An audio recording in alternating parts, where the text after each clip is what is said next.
Seja muito bem-vindo ao encontro da palavra dessa semana. A gente tem estudado os livros de Coríntios e a gente tem hoje o tema Unidos, Unidade em Cristo, que é um tema muito interessante e a gente vai compartilhar aqui das nossas impressões sobre esse estudo. Você está super convidado a acompanhar com a gente.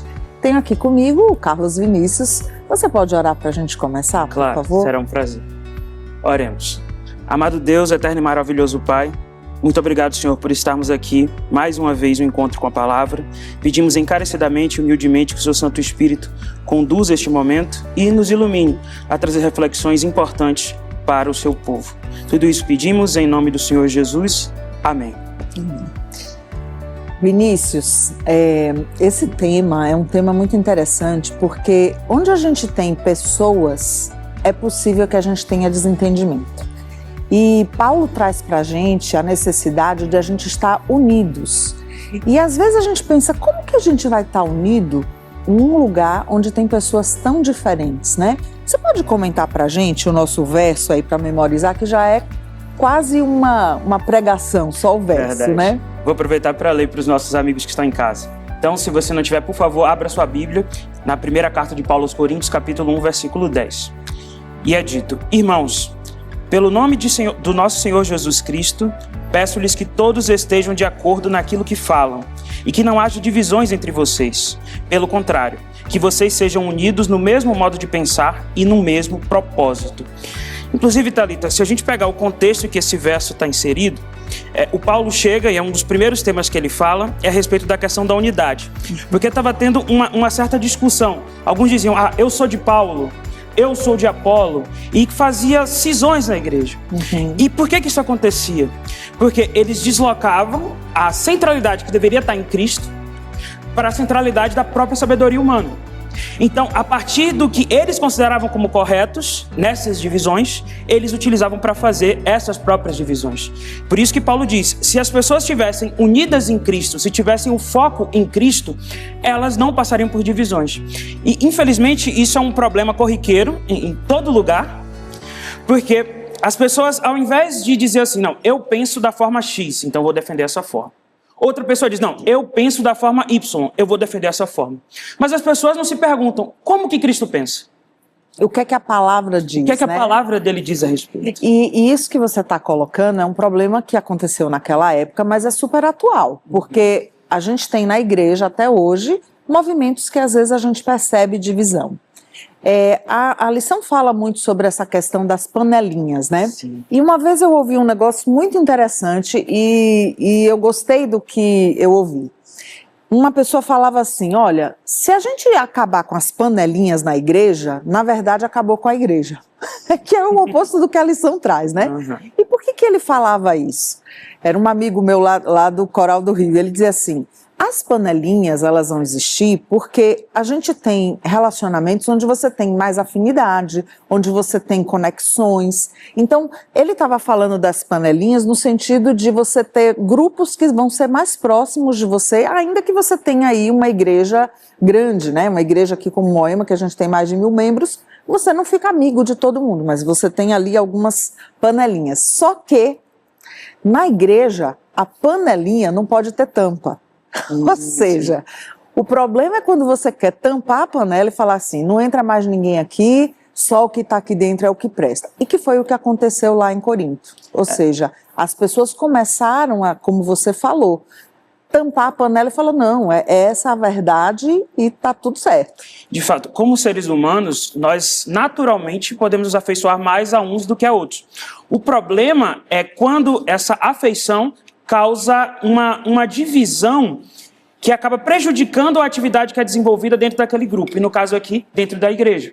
As pessoas, ao invés de agirem de forma harmônica, acabavam escolhendo certas bandeiras e nisso enfraquecia o movimento. E é o mesmo alerta que a gente deve fazer hoje. Não se coloque como mais importante do que a atividade que você está exercendo. E Vinícius, se a gente pensar bem, a lição não fala disso, mas se a gente for pegar a origem da falta de unidade, ela começa no céu.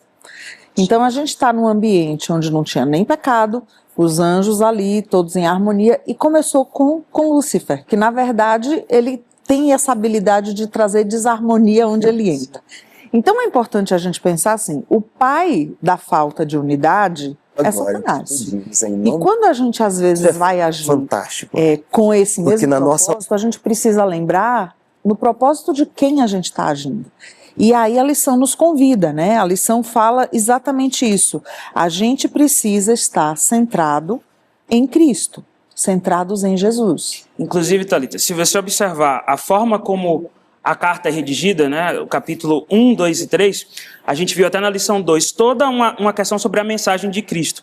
Mas Paulo, ele apresenta o problema da desunião e aí ele passa um grande tempo falando da centralidade de Cristo, de como que essa centralidade era importante. E daí, como essa centralidade ser justamente a solução para este problema.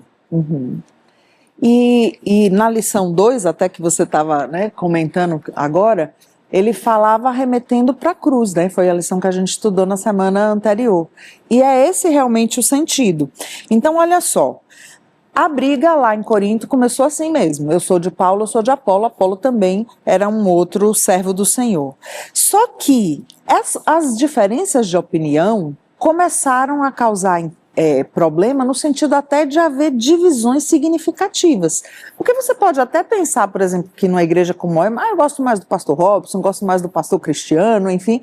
Só que os dois estão unidos, eles estão unidos no mesmo propósito. E se começar a dar uma divisão e começar a dar uma diferença? Durante muitos anos eu dirigi aqui o Coral Jovem de Moema, e eram uns 200 jovens, né? E aí eu falei assim, gente, agora eu aprecio mais Moisés. Porque, realmente, se com 200 você está tendo todo esse problema, então Moisés foi o cara, porque, de fato, ele comandou ali uma multidão. Queridos, onde tem gente, vai ter divisão. Só que a divisão, ela não pode virar um racha. Quer dizer, quando eu falo divisão, é no sentido de as pessoas pensarem diferentemente. Só que aí a gente precisa testar se aquela forma de pensar está de acordo com a palavra, está de acordo com a missão, com a pregação do evangelho. É isso que estava acontecendo naquela época e que estava prejudicando, né? Perfeito, acho que você toca bem sobre utilizar a palavra como filtro, porque você tem basicamente duas opções para você observar a realidade. Ou você utiliza a sua própria lógica, ou você utiliza a lógica de Deus. Se as pessoas utilizassem essa própria lógica, ou a lógica de Deus ao invés da sua própria lógica, não haveria essa desunião. E aí eu lembro de uma história que eu ouvi certa vez, que o segredo está em você saber que a igreja não é sua, nem do seu grupo, mas a igreja é de Deus. Eu lembro de um episódio que me foi relatado uma certa vez, em que tinha alguns irmãos discutindo, conversando antes do culto, e falando mal de uma terceira pessoa que era a liderança da igreja. Um amigo meu me contou. E aí, do nada, sabe quem chega para pregar? Eles não sabiam quem ia pregar, era a pessoa que eles estavam falando mal. E sabe sobre o que essa pessoa pregou? Justamente sobre desunião. Sobre você ter que falar, sobre você ter que falar diretamente com quem você está tendo problema, a sós, do que você simplesmente ficar espalhando ou fazendo confusão por aí a colar. E essa história que ele me falou é muito interessante como Deus está conduzindo. E isso ficou de lição para mim a partir dessa história. As pessoas estavam ali fazendo a confusão, na maledicência. A pessoa que ia pregar não sabia disso, mas o Espírito Santo, que escolheu o tema que ela ia pregar, que trouxe aquelas pessoas para aquele momento, e ainda que fez aquela pessoa presenciar aquilo dali e trazer essa história para mim e agora eu trazer para vocês. A igreja não é nossa, a igreja não é minha nem sua, é nossa enquanto unidade, enquanto coletivo, mas a igreja principalmente é de Deus. Deixe que ele conduza e deixe que a opinião dele prevaleça, porque certamente vai ser melhor. Os cristãos lá de Coríntios, eles estavam enfrentando um outro problema também. Aqui fala assim, a divisão, né? Mas a lição esclarece que estavam havendo brigas mesmo. Inclusive, eles falam que haviam outras coisas que estavam acontecendo.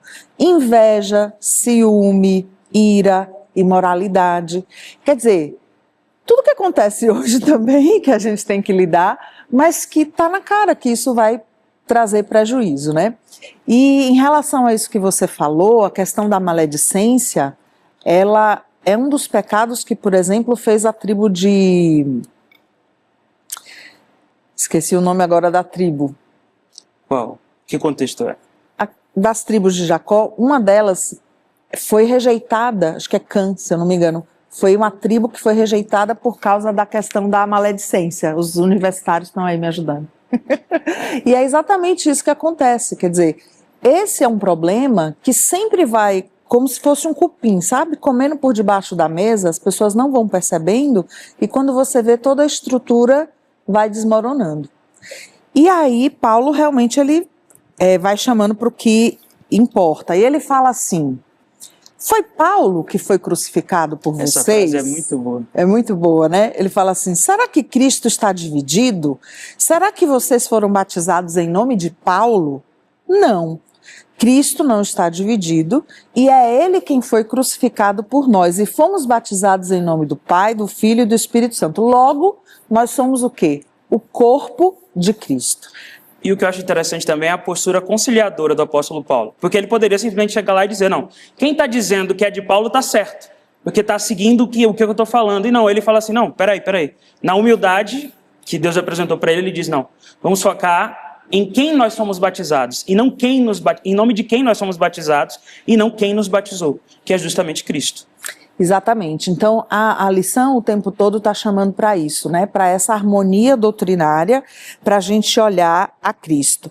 E essa expressão, né, que ele fala, somos corpo de Cristo. Vamos falar um pouquinho mais disso? Imagina, um corpo tem várias partes. Eu não posso falar aqui para minha mão, olha, você não importa porque eu gosto mais dos meus olhos. Não dá para você fazer isso. Então, na igreja, as pessoas elas têm vocação, elas têm dons diferentes. Tem gente que vai ter mais a habilidade de falar, outros vão ter a habilidade de cantar, outros de pregar, outros de servir, recebendo as pessoas quando elas chegam na casa de Deus. E a Bíblia coloca que isso é igualmente importante. Agora imagina se como corpo eu começo a duelar com partes do meu corpo, né? O que acontece com um corpo que duela contra si mesmo, né? Consigo mesmo? Você fez uma metáfora muito boa, porque assim, todas as pessoas têm algum dom. Né? Através da atuação do Espírito, você desenvolve algum dom que é essencial na obra de Deus. Só que alguns dons, às vezes, aparecem mais do que outros. Por exemplo, você falou dos olhos, né? Quem vai falar dos olhos, imagine o pâncreas. Ninguém vai lembrar do pâncreas, vai prestar mais atenção nos olhos. Só que, se o pâncreas parar de funcionar corretamente, né? Acabou. Se você não der a devida importância para ele, só dar importância aos olhos, acaba com o corpo. E aí é que está. Deus nos criou e nos colocou para atuar na obra dele para que nós hajamos de forma harmônica, de forma coesa. Porque sem essa harmonia, como você disse, tudo desmorona. E aí o apóstolo Paulo fala muito sobre a questão da maturidade cristã. É você saber diferenciar o certo do errado a partir da sabedoria. Enquanto a sabedoria humana ela é falha, ela é imprecisa, como o próprio ser humano a sabedoria divina ela é perfeita e plena. Então, a partir do momento em que você tem a sabedoria, então você sabe discernir o certo do errado, o verdadeiro do falso, você adquire essa maturidade aqui a que ele se refere e você consegue conviver melhor dentro desse corpo, desse corpo tão diverso que é a igreja de Deus. E aqui ele fala assim, olha, nós temos Jesus como Senhor. A igreja, ela não gira em torno de líderes humanos. Isso é muito importante da gente frisar. A igreja não gira em torno de líderes humanos. Na igreja adventista, principalmente, a gente sabe que os pastores, eles ficam durante um tempo e vão embora.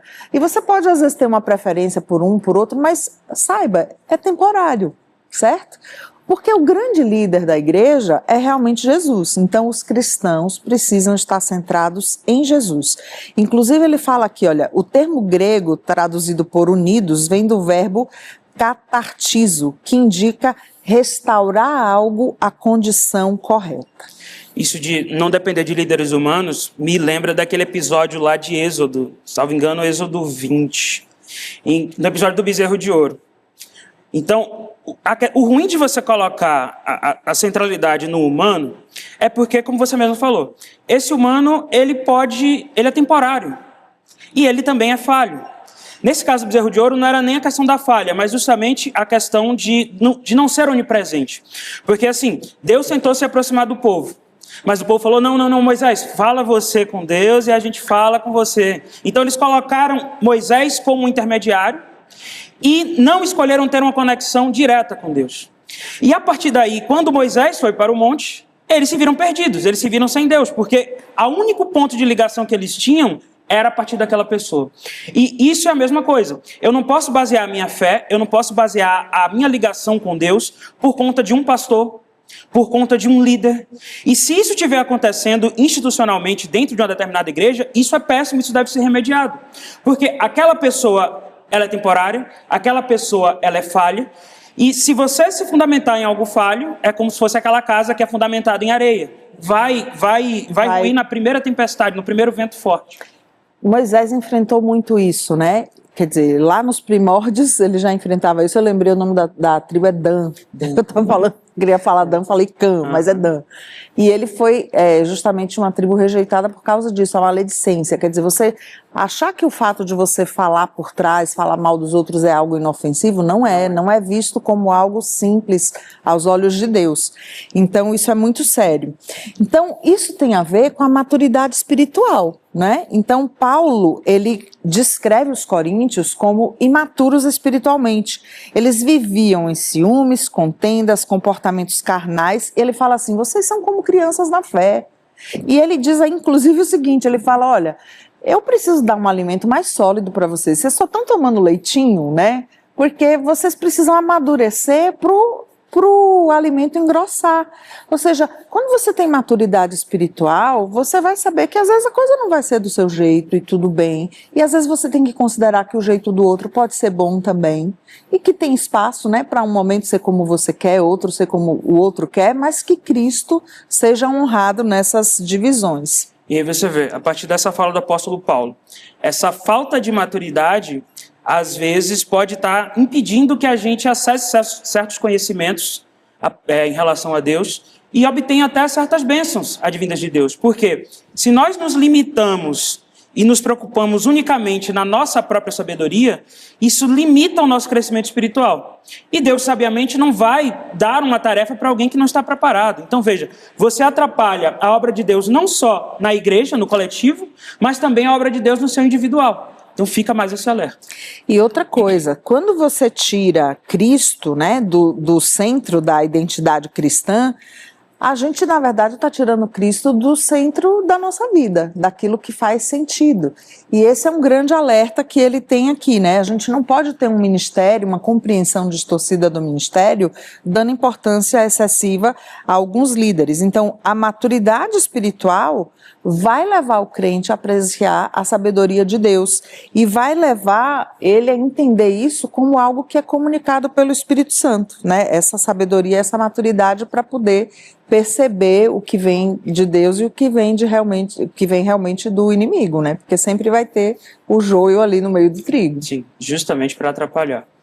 E a lição também fala da importância de você ter Cristo como seu modelo e, sobretudo, na ideia de servir como Cristo. É muito interessante porque a visão humana de liderança é alguém que dá ordens e outra pessoa serve aquele líder. Então, é uma centralidade do líder e os que estão abaixo dele são simplesmente servos, né? Não tem relevância. E Cristo, ele inaugura, não digo talvez inaugura, mas ele traz muito a ideia de uma liderança servidora. Então você está muito mais preocupado em servir do que ser servido. Isso a gente pode ver no episódio do Lava Pés, por exemplo. Então, a humildade de Cristo serve como justamente um direcionamento para os líderes de hoje. Preocupe-se mais em servir os seus liderados do que eles lhes sirvam. E é justamente isso que dialoga com a ideia de mordomia, não é? A ideia de que, olha, eu sou um mero instrumento da obra de Deus.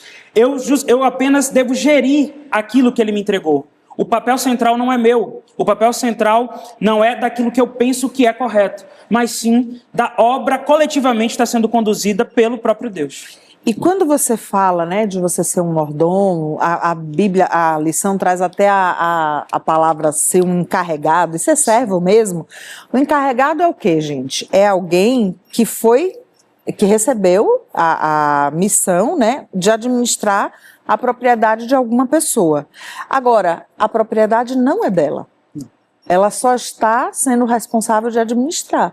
Aqui na igreja, a gente também administra aquilo que não é nosso. A gente não foi quem morreu na cruz por ninguém, não foi a gente que criou o evangelho. A gente precisa desenvolver essa mente de Cristo, porque aí a gente vê a diferença. Então, quem é o maior líder é quem serve mais.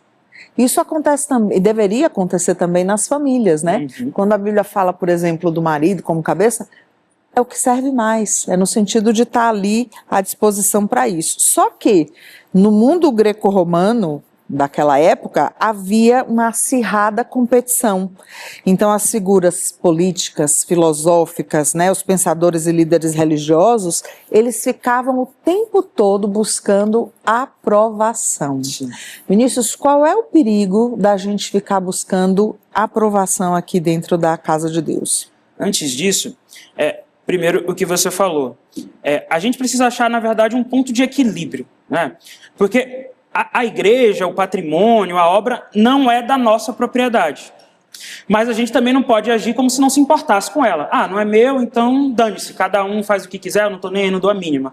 Mas também a gente não pode agir como se eu fosse o dono e a minha opinião importasse. Então, é a dificuldade de você justamente achar esse meio termo. Porque quanto mais você gosta de uma atividade e você se dedica a ela, não é nem por mal. Você acha que o seu ponto de vista é o melhor. Do contrário, você não estaria trazendo ele ali. Só que é preciso justamente abrir mão. Abrir mão daquilo que você acredita para daquilo que a unidade da coisa dirigida por Cristo acredita. E um segundo ponto. Quando você fala da questão da aprovação, novamente vem aquilo, você desloca o centro da coisa para si próprio. Então, eu estou aqui servindo porque eu quero me autorrealizar, porque eu quero promover a minha imagem em detrimento das demais. E não é isso. O que tem que ressair dentro da obra de Deus é o próprio Deus. É a própria missão que ele conferiu, é a pregação, é a conversão, é a transformação de caráter, e não a figura de uma ou outra pessoa. Porque justamente sempre que você desloca esse centro, dá problema. E como você falou, quando alguém se coloca como centro de algo que não é, ela está servindo justamente a Satanás. Porque é esse o comportamento que inaugurou toda a rebelião. É querer atribuir-se um papel que você não tem. Um papel que é de Cristo, que é de Deus. E se há uma coisa que Deus não negocia com ninguém, é esse lugar, né? E aqui tem um texto na lição de quarta, muito bonito, que diz assim, olha... É um texto lá que está fazendo uma correlação entre Filipenses 2, de 5 a 8, e 1 Coríntios 2, 16. E que destaca aquele texto que fala assim, olha, Jesus, mesmo sendo Deus, esvaziou-se a si mesmo, assumindo a forma de servo, fazendo-se semelhante aos homens. Então, a mente de Cristo é uma mente marcada por humildade, serviço e obediência à palavra. Então, é essa mente que a gente precisa cultivar. E é por isso que a lição também fala que o nosso estilo de vida deve refletir a cruz. Porque a cruz é uma coisa maravilhosa. A cruz, ela revela, isso foi trazido até na lição número 2, ela revela o que há de melhor de Deus e o que há de pior em nós. A cruz, ela revela o quão grande pode ser o amor de um Deus que se sacrifica a ponto de morrer no nosso lugar, ainda que nós merecêssemos essa mesma morte. O salário do pecado continua sendo a morte, mas por misericórdia não, eu irei me sacrificar no seu lugar para que você possa garantir a vida eterna.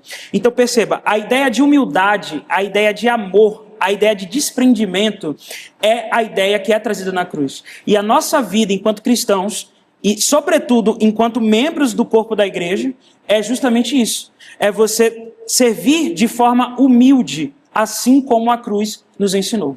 E aí a lição fala exatamente isso que você está falando, sobre o estilo de vida que vai refletir a cruz. Ou seja, a gente precisa ter uma postura de ajudar, de colaborar. Você não tem que ter a postura de ficar aqui só analisando e pensando assim, falhou ali, ó, vou indicar ali onde a pessoa escorregou. Essa postura não é a postura que a palavra ensina. Então, como membros, a gente precisa ajudar a nossa liderança. A gente, às vezes, vai apontar quando alguma coisa também não sai, mas com carinho, né, com afeto, e não falando para os outros. Então, líderes que são semelhantes a Cristo, uma das coisas que eles vão fazer é atribuir o sucesso a Cristo. Então, eles vão se colocar como sendo representantes de Jesus no seu ministério terreno. E uma coisa importante também, Vinícius, ter um ministério terreno é desafiador. Sim. Porque não é simples. Eu fico pensando, né, ser um pastor, quantas demandas, né, ele não recebe, e mesmo você como um líder da igreja, às vezes um líder jovem e tal, quantas demandas você não recebe o tempo todo. Então, ser líder significa você também suportar dificuldades e sacrifícios com alegria, porque você tem um propósito diante de você. E é esse propósito que faz você participar da missão e suportar aquilo que às vezes é difícil de enfrentar, né? E é importante focar justamente nesse propósito, porque, como até você falou, o problema não é a crítica. A crítica, ela é bem-vinda, porque através da crítica você vê pontos de melhora e a partir daí você tem um progresso em alguma coisa. O problema é como essa crítica é feita. Então, se eu tenho um problema com você, e a gente está no mesmo ministério, eu vou esperar uma reunião geral para eu... E digamos que você é a líder, né? Aí eu vou esperar uma reunião geral para eu te expor, estimular a contenda e a sua destituição? Não. Se eu tenho um problema com você ou alguma coisa que eu estou discordando da sua liderança, eu vou e converso com você. Chamo, Thalita, tudo bem? Olha, aquilo que você fez talvez poderia ser de uma melhor forma e tal. Porque, querendo ou não, um líder ele está ali porque Deus o colocou naquela posição. A Bíblia diz isso. Ninguém lidera nada se Deus não colocou naquela posição ou permitiu que ele fosse colocado. Então a gente precisa, justamente em tom de maturidade, entender, olha, se aquela pessoa foi escolhida como líder, ela não é uma completa inútil, ela não é uma completa pessoa ruim que eu preciso destituir. Não, eu preciso justamente, se eu não fui escolhido, eu preciso colaborar com quem foi escolhido. É justamente a ideia de servir, a humildade de você focar no propósito da coisa e não no seu próprio propósito. Então, eu discordei da posição da Thalita e quero que seja a minha posição. Não, eu converso com a Thalita. E aí ela vai saber como gerir essa coisa e eu vou contribuir da melhor forma possível na conclusão que ela tem. Não que Thalita seja uma ditadora, e se ela for, isso é um problema, mas não, e de fato nesse caso não que ela seja uma ditadora, mas que a vontade dela, de forma harmônica com o coletivo, prevaleça, porque ela foi colocada naquela posição a partir da vontade de Deus. E aqui fala o seguinte, uma verdadeira liderança cristã nunca vai ter o orgulho como um princípio ali da vida. E Paulo, ele fala assim, olha, eu e Apolo, a gente na verdade somos condenados à morte. A gente sofre fome, sede, nudez, a gente é maltratado, a gente não tem morada certa, a gente já foi insultado, perseguido, caluniado, chegamos a ser considerados, e o texto fala, né, chegamos a ser considerados lixo do mundo, escória de todos, lá em 1 Coríntios 4, 12 e 13. Às vezes a gente acha que você ter uma postura de liderança é o destaque. Mas Paulo está mostrando aqui que não. Que na verdade é enfrentar as provações. E se você pensar, foi o que Jesus enfrentou, foi o que Moisés enfrentou. Todo mundo que se coloca como liderança, na verdade tem uma carga muito pesada a poder lidar, né? Porque não é fácil você lidar com pessoas. Com certeza. As pessoas muitas vezes observam a liderança só nesse detalhe, de querer se destacar. Mas, na verdade, a liderança ela tem um peso, e tem um peso muito grande, porque você é o responsável por aquilo ali. Então, as coisas que acontecem, eu brincava quando eu tinha os estagiários, daí eu falava, vocês estão sob o meu guarda-chuva. O que acontecer de errado, a culpa vai ser minha. Não é que eu vou poder delegar funções, etc. e tal, não. O peso da responsabilidade cai sobre o líder, porque se acontecer alguma coisa, ele vai dizer, o departamento tal errou. Quem é que tá liderando o departamento? Chama fulano, chama Beltrano, e a reclamação vai vir para ele.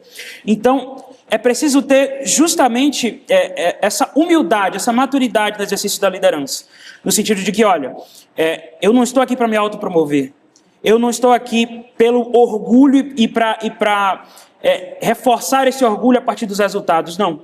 Os resultados são do coletivo. E o apóstolo Paulo faz isso com muita maestria. Ele demonstra a humildade que deve ser o traço característico do líder. E também dos liderados, né? Em abrir mão a partir daquilo que o líder considera como mais correto, mas sem simplesmente dizer, olha, não me importo mais com isso. E aí eu me lembro de um exemplo interessante, que foi o exemplo de Davi. Quando Deus, ele queria construir uma casa para Deus, isso é um propósito muito nobre, ele estava de boa fé querendo construir essa casa, não era nem para se autopromover. E Deus fala, não vai ser você que vai construir, quem vai construir vai ser teu filho. E aí o que é que Davi poderia fazer? Ele poderia dizer, quer saber? É meu filho que vai fazer? Então, é com o Senhor e com meu filho, Deus, eu não toco mais nada disso daqui, se virem. Essa postura de Davi? Não. Ele não só dedica a fortuna dele para que o templo fosse construído, mas ele dedica muito tempo planejando o serviço do templo. Se você observar, são vários capítulos de crônicas, né, dizendo como que vai funcionar e como que não vai. E se a gente observar a Bíblia, isso perdura até os tempos de Jesus. Então, veja, às vezes o resultado que você quer, às vezes a forma que você quer contribuir, não vai ser a forma mais correta para que você faça. Mas se você se dedicar e atuar naquilo que é possível que você faça, o resultado vai ser muito melhor. Então, foi isso que Davi fez, e acho que isso serve também de lição para nós. E a gente já está chegando ao final, e tem uma coisa muito interessante que a lição traz, que é o seguinte: a unidade do povo de Deus vai ser uma marca do remanescente. Isso aqui é muito sério. Por quê? As pessoas, elas vão reconhecer. Eu vou até ler aqui o texto como fala assim, olha, a unidade do povo remanescente de Deus produz no mundo poderosa convicção de que eles possuem a verdade e que são o povo peculiar escolhido por Deus. Ou seja, hoje o Espírito Santo está fazendo um trabalho de nos conduzir à unidade. Porque para a gente finalizar realmente a pregação do Evangelho e tal, a gente precisa ter unidade. E enquanto a gente fica, né, com picuinha, com as panelinhas tampadas, etc e tal, a gente não consegue. Inclusive, a oração de Cristo, antes, né, um pouco antes da sua crucifixão, foi para que os seus discípulos fossem um, assim como ele era um com o Pai. Porque se eles fossem um, o mundo creria que ele tinha sido enviado por Deus. Essa sua fala é muito boa, porque dentro desse processo de orgulho, autossuficiência, autopromoção, nós esquecemos que nós somos representantes de Deus. Então, as pessoas vão enxergar o Deus a que nós dizemos que servimos a partir da nossa imagem. Então, imagina que as pessoas vão olhar e vão dizer, não, essa igreja defende a Deus, que tanto de confusão é essa? E no próprio trecho que você falou, que você trouxe da oração de Cristo, como é que eu vou dizer que aquela pessoa ou aquele corpo está seguindo e representa de fato a Deus se ele age de forma contrária àquilo que Deus determina? Então, é mais um aspecto do nosso papel missionário e, inclusive, nosso papel de iluminar, né? Uhum. De nós levarmos a luz que vem de Deus para as outras pessoas. Para as pessoas enxergarem essa luz na gente, a gente precisa, de fato, transparecer essa luz. Eu acho lindo também uma coisa que Paulo fala lá em 1 Coríntios 4, de 9 a 13, ele vai fazendo uma descrição, queria inclusive encerrar com isso, né? Ele nos convida a ser imitadores de Cristo, e aí ele tem um trecho no verso 12 e 13 que ele diz assim: quando nós somos ofendidos, nós bendizemos. Isso já é diferente do que a gente vê aqui no mundo, né? Quando somos perseguidos, nós suportamos. Quando somos difamados, nós respondemos amigavelmente. Então, isso é realmente algo para a gente imitar. E só com a presença do Espírito Santo na nossa vida, a gente vai conseguir ser imitador de Cristo assim. Obrigada pela participação. A gente vai fazer uma oração agora para encerrar, tá bom? Sim. Querido e amado Deus, obrigada pela tua direção agora nesse estudo da palavra, que sejamos seus imitadores. Assim como Paulo, como Apolo foram seus imitadores, que a gente possa realmente, pela ação do Espírito Santo, demonstrar a unidade na igreja, a unidade como um povo remanescente que tem uma missão. Nos abençoa em nome de Jesus. Amém. Amém. Obrigada pela presença e a gente espera você no próximo encontro com a palavra.